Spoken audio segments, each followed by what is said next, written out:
Welcome to this tutorial. How to fix Windows freezes or stops responding frequently.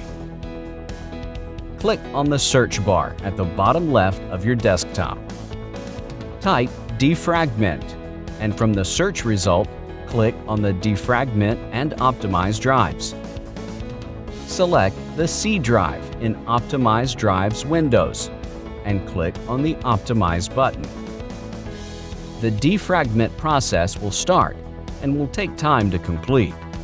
Please wait patiently to complete it, as defragment can solve your problem. I'm stopping this defragment process to show you more other methods. Check your Windows update status, as it should be up to date. If not, then update it.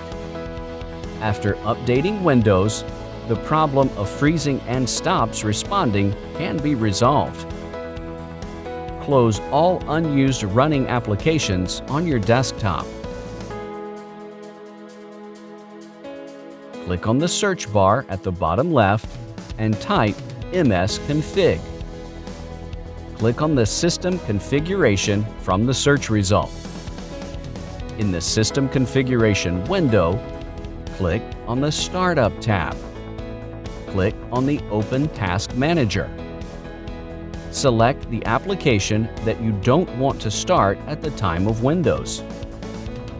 Right-click on the application name and then click on the Disable. Close the System Configuration window. Now, open the Control Panel window. Under the Programs item, click on the Uninstall a program.